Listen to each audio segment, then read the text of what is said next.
Yung kailangan namin ngayon is classroom at saka additional teachers po.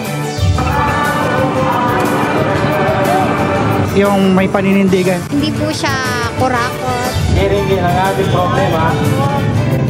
Alam po kung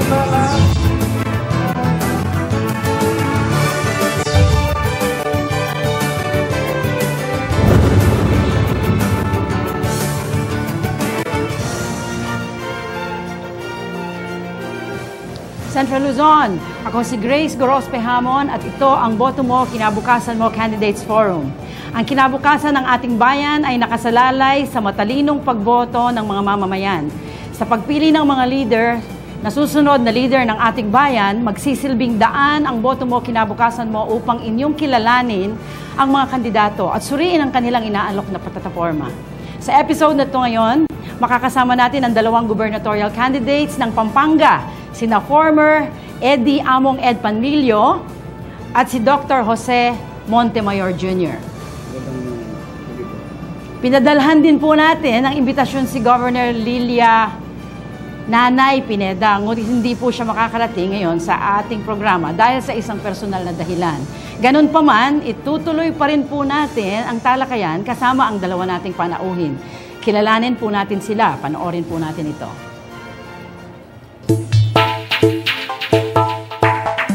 Pinakaabang-abang sa rehiyon ng harapan ng mga kumakandidato para gobernador ng lalawigan ng Pampanga, kung saan kabilang si incumbent governor Lilia Nanay Pineda. Makakaharap ni Pineda si dating gobernador Eddie Among Ed Panlilio. Tumatakbo si Panlilio sa ilalim ng Liberal Party.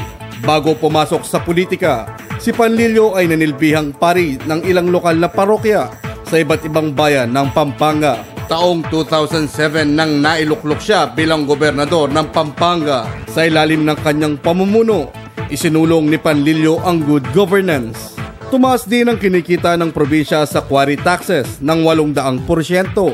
Inilunsad ang Pamisaupan Caravan na nakatulong sa pagpapaganda ng mga district hospitals ng lalawigan. Nagsilbi lamang si Panlilio hanggang Pebrero 2010 nang ideklara ng COMELEC sa naganap na recount si incumbent Governor Pineda bilang tunay na nanalo sa 2007 elections. Muling tumakbo si Panlilio noong 2010 elections, ngunit nabigo laban sa katunggali niyang si Governor Pineda. Isa namang independent candidate ang tubong sasmuan na si Dr. Jose Montemayor Jr., isang cardiologist at isa ding abogado.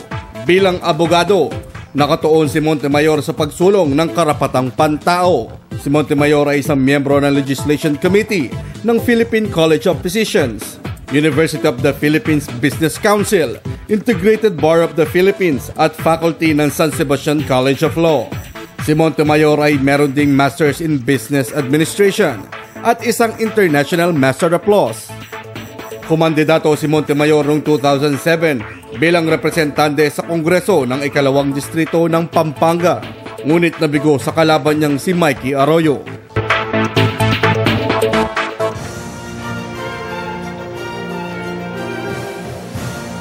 Dito sa Boto Mo, Kinabukasan Mo Candidates Forum, mabibigyan ng oportunidad ang bawat kandidato na ipaalam ang kanilang posisyon at opinyon sa iba't ibang issue. Bago tayo tumuloy sa ating programa, narito ang house rules at mechanics ng Boto Mo, Kinabukasan Mo Candidates Forum. Panoorin natin ito. House Rules and Mechanics.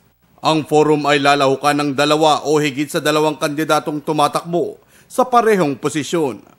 Ibinigay ng CLTV 36 sa mga kandidato ang listahan ng mga posibleng katanungan sa forum. Ang mga tanong ay mula sa sectoral representatives at mga residente ng lugar kung saan tumatakbo ang kandidato. May mga katanungan ding magmumula sa CLTV 36 social media accounts na ipinadala ng mga tagapanood. Sa pamamagitan ng toss coin, tutukuyin kung sino ang unang sasagot. Kung higit sa dalawa ang kandidato, matutukoy ang unang sasagot sa pamamagitan ng pagbunot ng numero. Hindi pa hihintulutang magbigay ng opening statement ang mga kandidato, ngunit bibigyan sila ng pagkakataong magbigay ng closing statement bago matapos ang programa. Titiyakin ng host moderator na susunod sa itinakdang oras ang pagsagot ng mga kandidato. Maaaring pigilan o paalalahanan ng host moderator ang kandidato kung malayo ang tugon nito sa tanong. Hindi pa hintulutan ng host moderator na magkaroon ng pagtatalo ang mga lumahok na kandidato sa loob ng forum. Hindi pa hintulutan sa forum ang pagmumura at paninirang puri sa ibang kandidato. Hindi pa hintulutan sa forum ang paggamit ng props, notes, charts, diagram at iba pang paraphernalia. Mahigpit na ipinagbabawal ang pagdadala ng baril at iba pang uri ng armas sa loob ng CLTV 36 premises.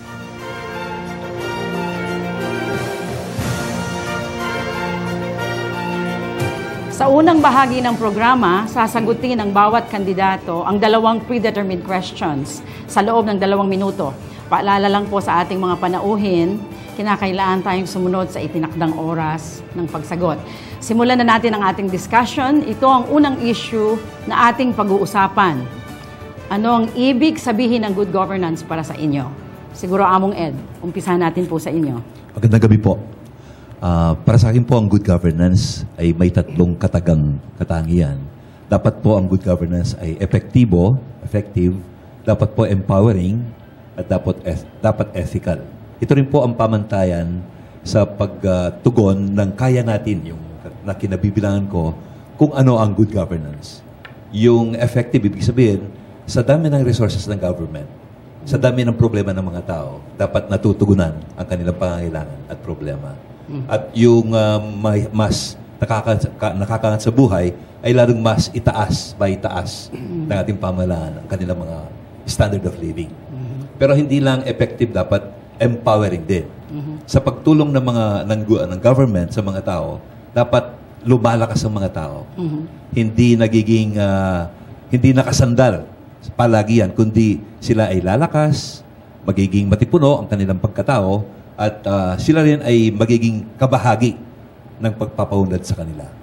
Yung ethical naman ay dapat gumagamit ng wastong paraan, hindi nagpapayaman sa sarili habang naglilingkod ang nagsisilbi, kundi ang pinapayaman ang taong kanyang pinagsisilbihan. Ang publiko mismo. Ang publiko. So, effective, empowering, and ethical. Si Doc Joey, ano po sa inyo ang good governance? Unang-una po, bumabati po ako ng Maya Pabengi po, kaya kayo nga po. At dakal po salamat, uling midinan kong oras ba kanita. Mamiya mo namang explanation. Okay. Karang bagay importante kung katampang ni Bia. Simple lang po yan.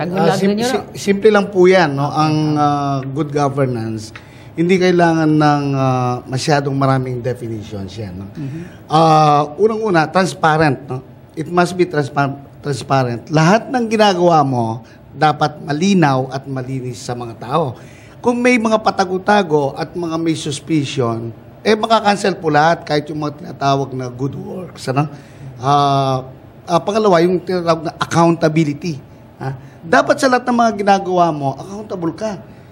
You should be accountable to the people. At napaka-importante po niyan, ano, kasi kung boss ka, no, at wala ka man lang binibigyan ng paliwanag sa mga ginagawa mo, wala pong kwenta lahat ng tinatawag na good governance. Nagiging motherhood statement lang yan, no? At pangatlo, yung political will, no? Dito po ang napakaraming administrasyon na talagang kagaya ng ating presidente, no? Malungkot po ano, no? Ako ang isa sa mga follower ng ano. In fact, I was the former chairman of Liberal Party. The Liberal Party. Noong time ni GMA, no? Kami yung nagpakahirap diyan. Ang nakita ko sa ating presidente, salita lang, no? Salita lang. Si Marroa, sabi niya, kanyang alter ego, ang kanyang representative, umahawak ng mga papelito. Nasaan na yung mga papelito sa weteng? Yan po, kailangan po, maganda po yung ang mga intention natin, malinis, no? Pero hindi tayo nagtatapos dyan. Good governance we should strive to have a political, a determined will to really achieve, no, talagang magawa natin ang mga dapat na minimithi natin para sa ating mga kababayan dito sa Pampanga. Yan lang po. Maraming salamat. Ayan po, alam natin ang kanilang ideas about good governance. Ito noon po ang pangalawang question natin. Paano ninyo isusulong, ito, mantra ng administrasyon